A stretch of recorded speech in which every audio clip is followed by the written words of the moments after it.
بسم اللہ الرحمن الرحیم۔ مسائل کی مجلس میں صلاۃ یعنی نماز سے متعلق بات چل رہی تھی۔ آج کی مجلس میں نماز جمعہ اور نماز عیدین سے متعلق بات شروع ہو رہی ہے۔ چونکہ جمعہ اور عیدین یہ وہ دو ایسی نمازیں ہیں کہ جس کی ادائیگی میں فاصلہ ہوتا ہے۔ ایک تو دن بھر کی 5 فرض نمازیں ہیں تو روز پڑھنی ہیں، 5 مرتبہ پڑھنی ہے، لیکن جمعے کی نماز وہ کتنے دنوں کے بعد آتی ہے؟ جی 7 دن کے بعد نا، 1 ہفتے بعد آتی ہے۔ درمیان میں 6 دن کا وقفہ ہوتا ہے۔ اس جمعے کی نماز کے لیے مستقل احکامات رکھے گئے، امت کو دیے گئے۔ اور پھر عیدین یعنی عید الفطر اور عید الاضحیٰ کی جو نماز ہے وہ تو 1 سال کے وقفے سے آتی۔ جیسے ابھی عید الفطر گزری ہے اور آگے جو عید آ رہی ہے وہ کون سی ہے؟ عید الاضحیٰ۔ تو اس لیے ان نمازوں کے لیے شریعت مطہرہ نے خاص احکامات رکھے، حکم دیا اس کا۔ پھر خاص طور پہ جمعے کی نماز ایسی نماز ہے کہ جو ہر 6 دن کے بعد ایک مسلمان پر آتی ہے، اور اس کی ادائیگی میں اور عام نمازوں کی ادائیگی میں فرق ہے، لہٰذا اس کے اہتمام اور اس کی تیاری میں بھی فرق رکھا گیا۔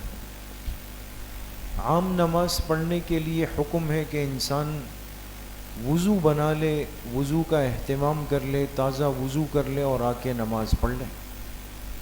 لیکن جمعے کی نماز کے لیے سنت قرار دیا گیا کہ وضو نہ کرے بلکہ کیا کرے؟ غسل کر کے آئے۔ عام کپڑوں میں نہ آئے بلکہ کوشش کرے نئے یا صاف ستھرے کپڑوں میں آئے۔ بغیر خوشبو کے نہ آئے بلکہ خوشبو عطر کا اہتمام کر کے آئے۔ بغیر سرمے کے نہ آئے، سرمے کا اہتمام کر کے آئے۔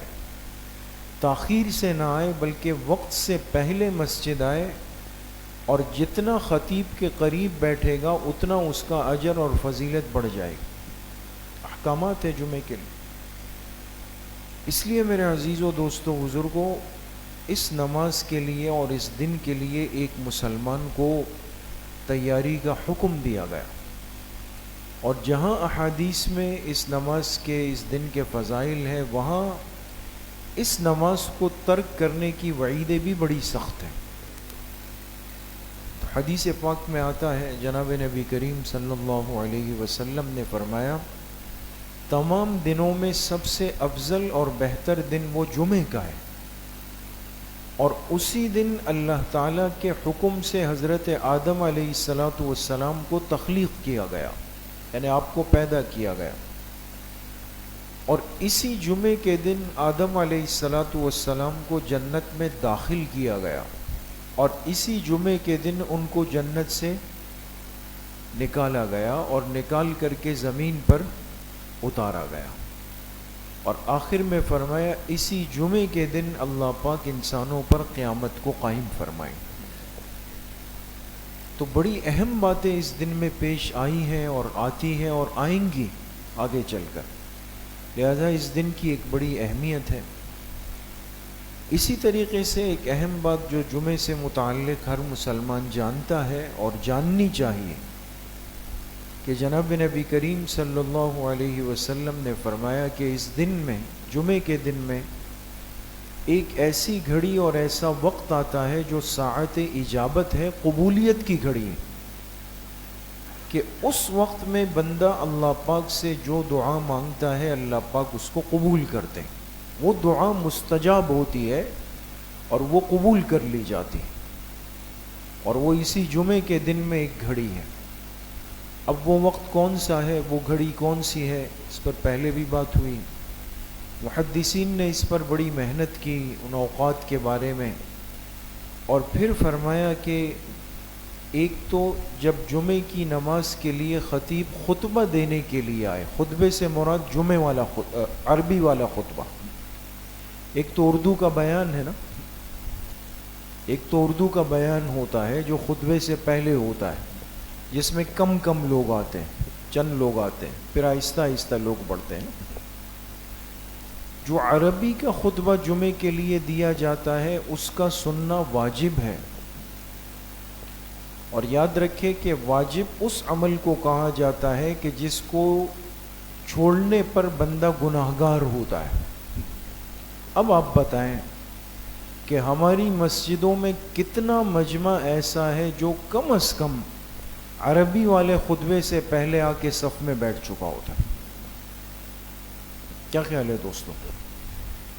خطبہ شروع ہوتا ہے، لوگ آنا شروع ہو جاتے ہیں، دوسرا خطبہ شروع ہوتا ہے، لوگ آ رہے ہیں، تکبیر شروع ہو جاتی ہے، لوگ بھاگتے ہوئے آ رہے ہیں، ایک رکعت نکل جاتی ہے، لوگ بھاگتے ہوئے آ رہے ہیں.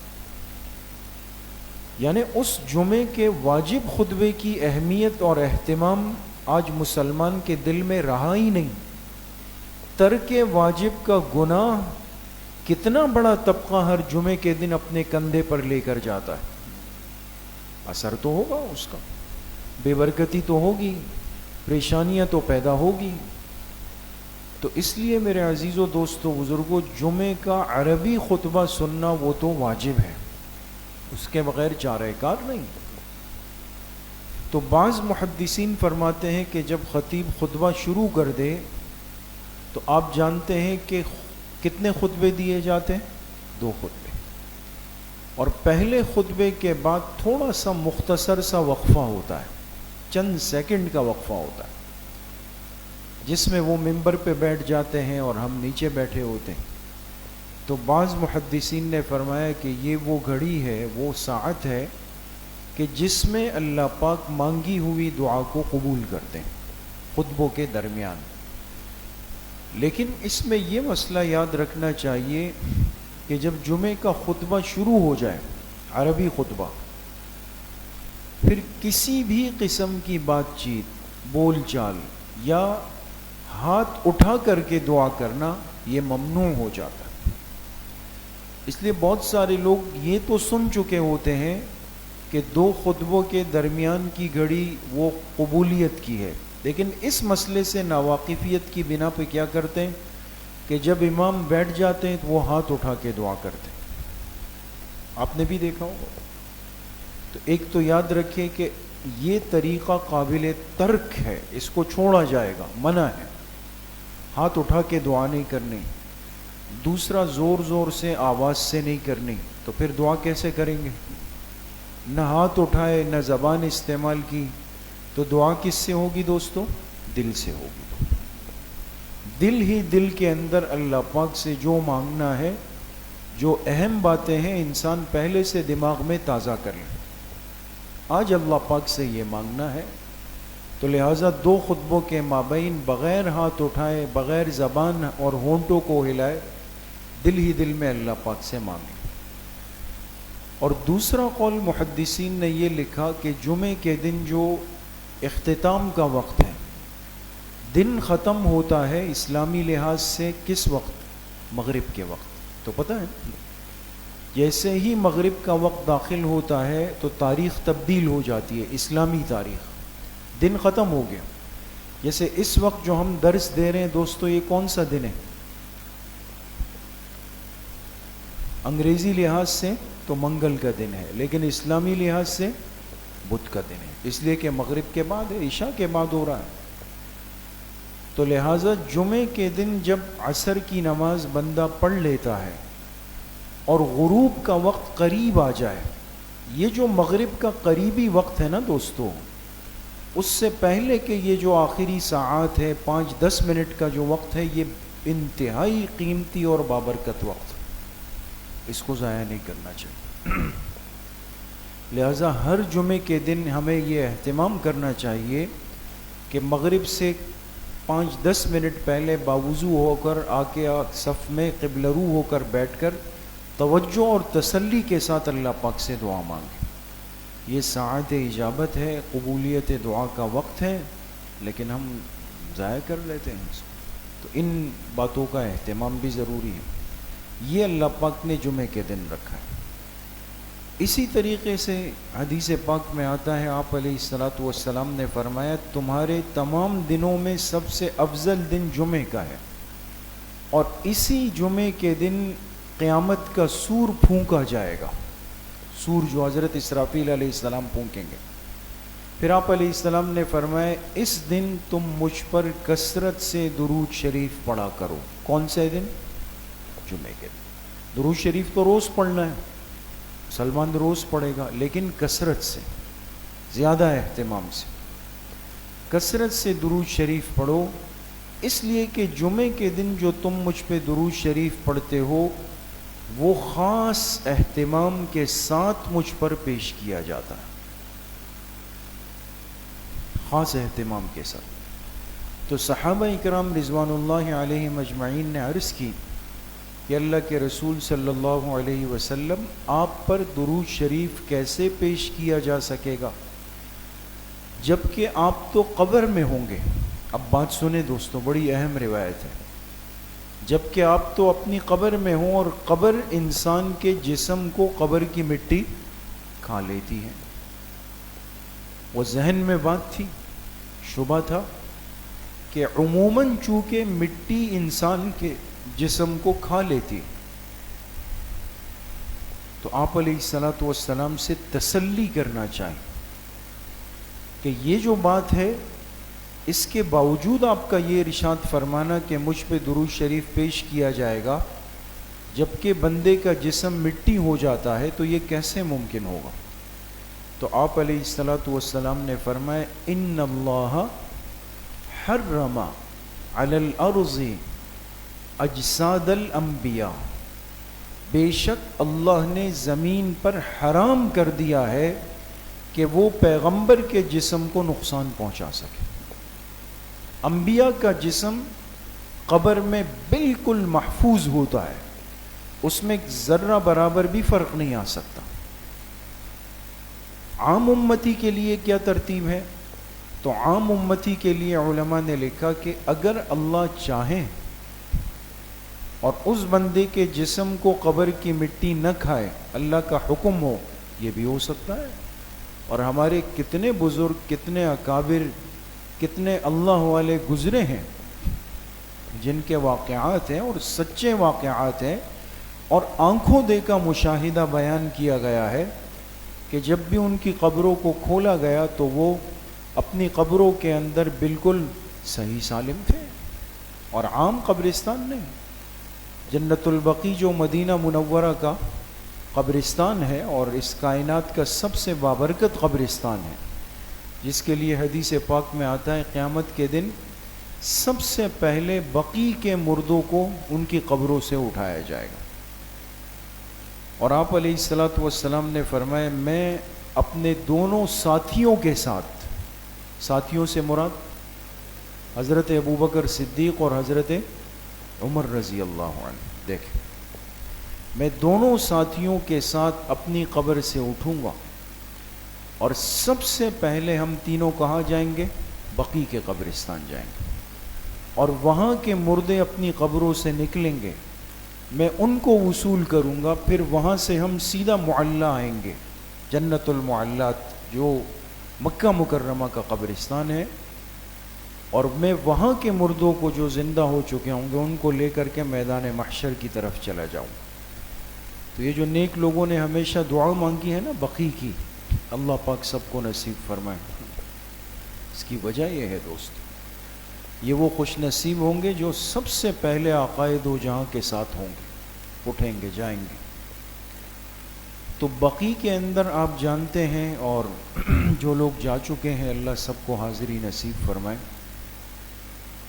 تو وہاں اس قبرستان میں تو محدود ہے قبرستان، لیکن ہر نماز میں جنازہ ہوتی، 2 جنازے، 3 جنازے، 4 جنازے، تو ہر نماز میں.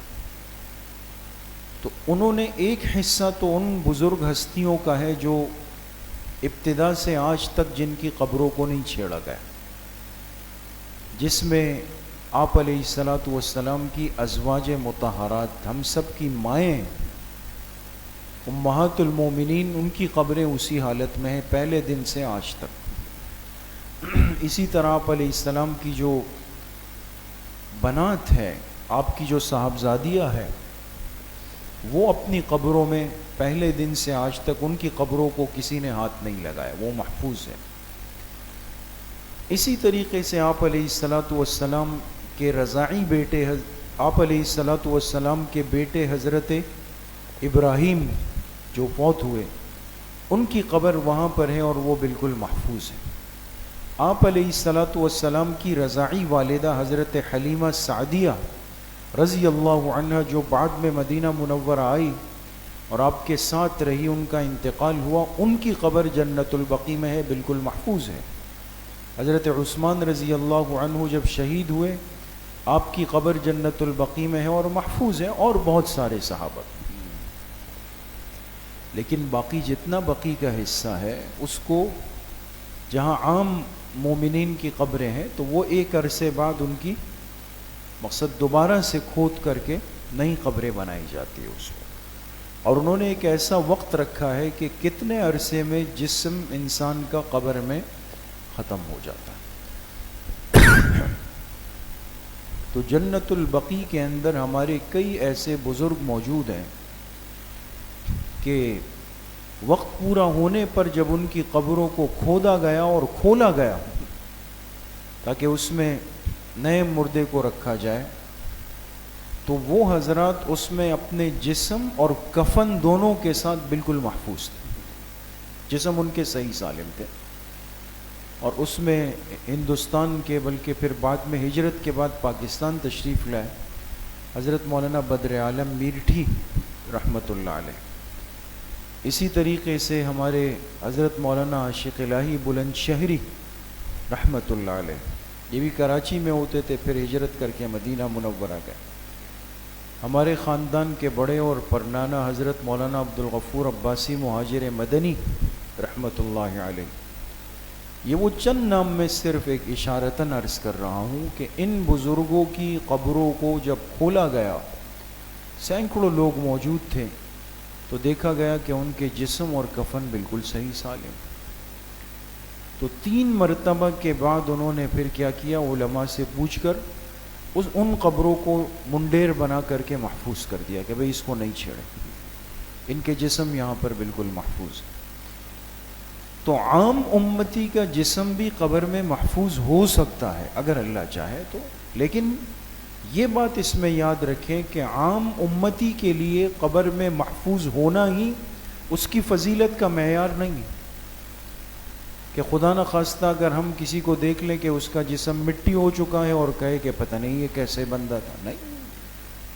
عام ضابطہ اللہ پاک کا یہ ہے کہ عام امتی کی قبر اس جسم کو کھا لیتی ہے، کھا سکتی ہے. لیکن میرے عزیزو دوستو بزرگوں، یہ عقیدہ ہے، عقیدہ اس کو محفوظ رکھیں کہ انبیاء علیہم الصلاۃ والسلام کے جسم کو قبر کی مٹی نقصان نہیں پہنچا سکتی. وہ بالکل محفوظ ہوتے ہیں، مأمون ہوتے ہیں، اور اللہ نے ان کو ان کی قبروں میں ایک خاص قسم کی حیات دی ہوئی ہوتی ہے. اور بات بارہا آ گئی، ہم اسی نیت کے ساتھ حضور کی قبر مبارک پہ جاتے ہیں، صلاۃ و سلام پڑھتے ہیں، آپ سنتے ہیں اور اس کا جواب بھی ارشاد فرماتے. تو اس لیے یہ فضائل آپ علیہ السلام نے جمعے کے دن کے لیے خصوصیت کے ساتھ بیان فرمایا کہ اس دن تم لوگ مجھ پہ کثرت سے درود شریف پڑھا کرو. کون سے دن؟ جمعے کے دن کثرت. اسی لیے ہمارے بزرگوں کا معمول جو ہم نے کتابوں میں پڑھا ہے کہ عام دنوں میں وہ 300 مرتبہ درود شریف کم از کم پڑھتے ہیں، لیکن جمعے کے دن 1000 مرتبہ، جو ہم نے اپنے اساتذہ اور بزرگوں کا سنا ہے، 1000 مرتبہ درود شریف کا معمول. خیر 1000 نہیں ہو سکے 500 مرتبہ، 500 نہیں ہو سکے تو پھر کم از کم 300 مرتبہ. تو جمعے کے دن کثرت سے درود شریف پڑھنے کا اہتمام ہو. اور میں آپ سے ضمناً ایک بات عرض کروں کہ جمعے کے دن درود شریف کی کثرت سے زندگی اور رزق کے معاملات میں عجیب برکتیں اللہ پاک دیتے ہیں. یہ آپ آزما لیں، صحیح نیت اور اخلاص اور حضور علیہ السلام کی محبت کے ساتھ پڑھیں. آپ کو اندازہ ہو جائے گا کہ اس دن کے درود شریف میں اللہ نے کیا خیر و برکت رکھی. اہتمام کریں گے انشاءاللہ. اللہ پاک مجھے بھی آپ سب کو صحیح عمل کی توفیق نصیب. الحمدللہ رب العالمین والصلاة والسلام علی رسول.